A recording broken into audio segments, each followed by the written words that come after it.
um dia abençoado, glória a Deus. Deus tem falado conosco nesses dias. Eu quero deixar uma palavra que está em Provérbios, capítulo 10, no versículo 1, que diz assim, glória a Deus. Provérbios de Salomão: o filho sábio alegra a seu pai, mas o filho louco é a tristeza de sua mãe. Em tudo que nós estamos vivendo, nós precisamos ter muita sabedoria. Salomão escreveu falando de sabedoria, e até o capítulo 9 ele vai falar sobre várias coisas a respeito da verdadeira sabedoria.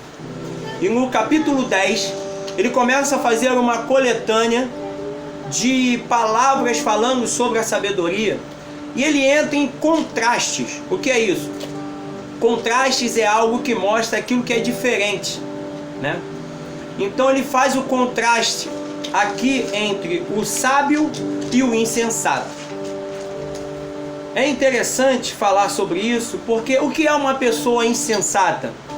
Uma pessoa insensata é uma pessoa que não tem bom senso, uma pessoa imprudente, uma pessoa que se opõe à razão, uma pessoa que age como louco. Mas enquanto que o sábio é aquele que obedece, o sábio é aquele que pondera as suas ações e ele aceita ser instruído. E a palavra de Deus vai dizer que o sábio, ele alegra o coração do seu pai, mas o insensato é a tristeza da sua mãe. Nesse momento em que estamos vivendo, no qual temos que, de alguma forma, se isolar por causa de uma doença, muitas pessoas estão tristes, muitas pessoas ainda estão confusas, porque existem muitas colocações que não são as que as autoridades têm colocado, e muitas pessoas procuram não cumprir as recomendações de isolamento para evitar o contágio, pois nós sabemos que pessoas de idade, elas são vulneráveis, pessoas que têm doenças imunodepressivas.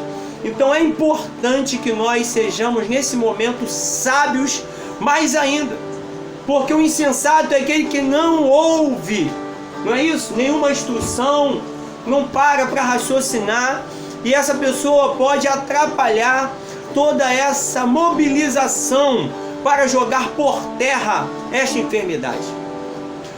O Senhor nosso Deus, Ele nos cura, Ele nos abençoa, Ele nos conforta. Mas a Bíblia também vai dizer que nós temos que ser prudentes. No mesmo capítulo vai falar sobre, aleluia, várias coisas. Nós vamos ver que o apóstolo Paulo, ele não foi livrado do naufrágio. Ele estava no naufrágio, mas ele era um prisioneiro, irmãos. E o Senhor guardou a Paulo. Ninguém morreu por causa dele. A víbora picou a sua mão e ele não morreu. Mas Paulo estava ali. Por quê? Porque ele era um prisioneiro.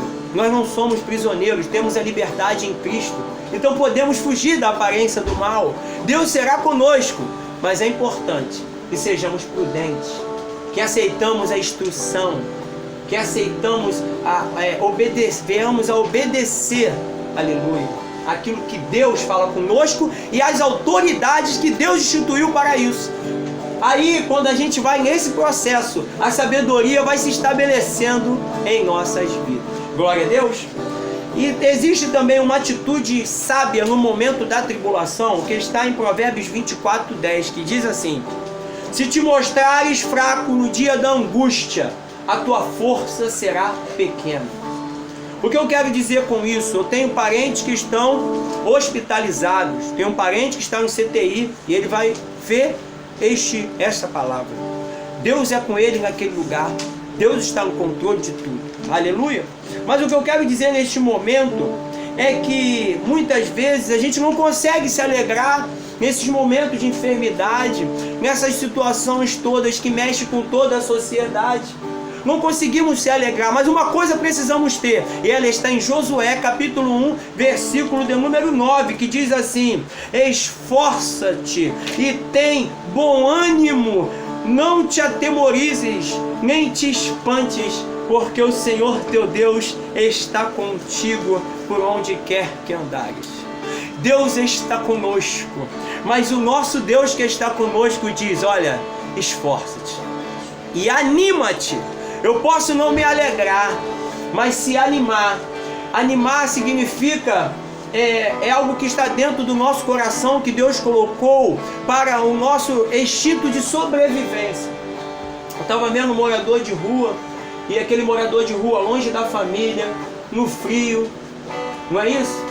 E ele tem o que? Alegria? Não, ele tem bom ânimo. O ânimo faz ele acordar, o ânimo faz ele pensar em existir, o ânimo faz ele ir atrás de alimentação, e a sua imunidade por causa disso é alta. O que eu quero dizer? Nós temos que agir assim, precisamos ter ânimo. Quantas pessoas que têm casa, que têm saúde, que têm tudo, e estão sendo derrotadas, estão sendo destruídas na sua área psíquica, emocional, espiritual e até evoluindo para material. Essas pessoas estão sofrendo. Por quê? Porque elas não estão conseguindo ter ânimo, ter força para sobreviver. A igreja tem que ter bom ânimo nessa hora. Eu não estou na igreja porque a gente não pode estar ali aglomerados, mas a gente pode estar em casa adorando a Deus.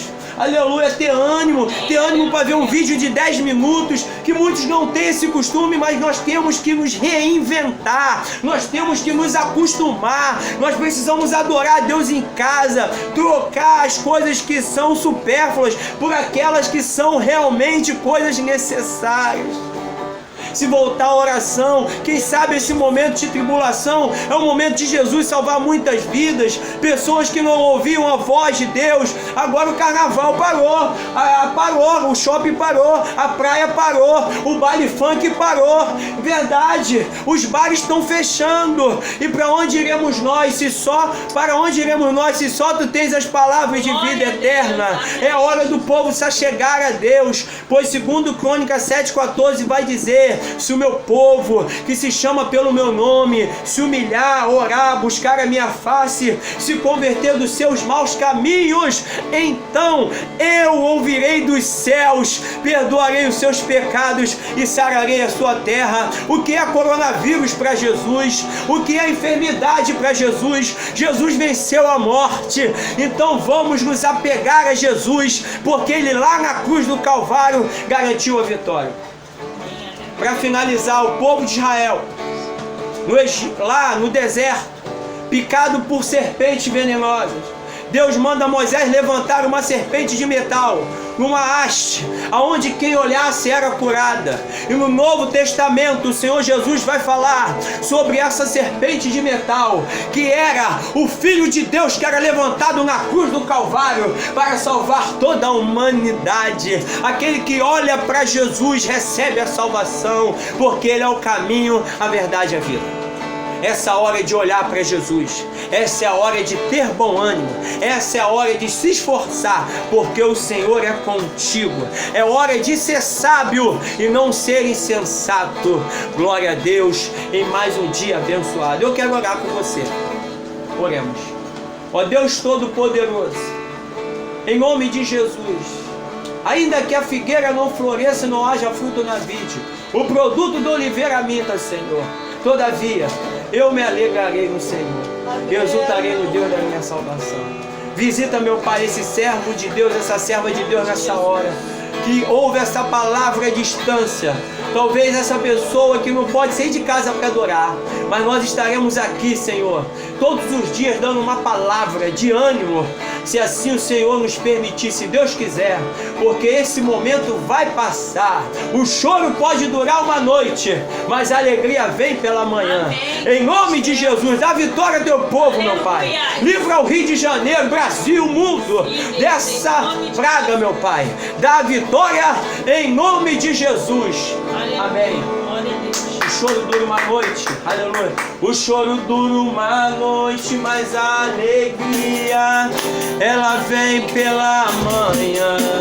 Eu creio, eu creio. O choro dura uma noite, mas a alegria, ela vem pela manhã. Eu creio, eu creio. Ainda que a figueira não floresça e não haja fruto na vide, o produto do oliveira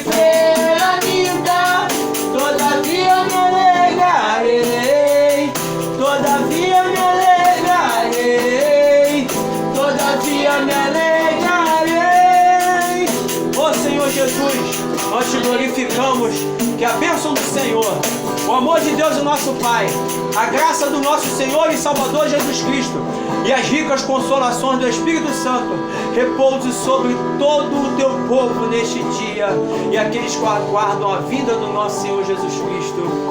Amém. Amém. Glória a Deus. E mais um dia abençoado. É boa esta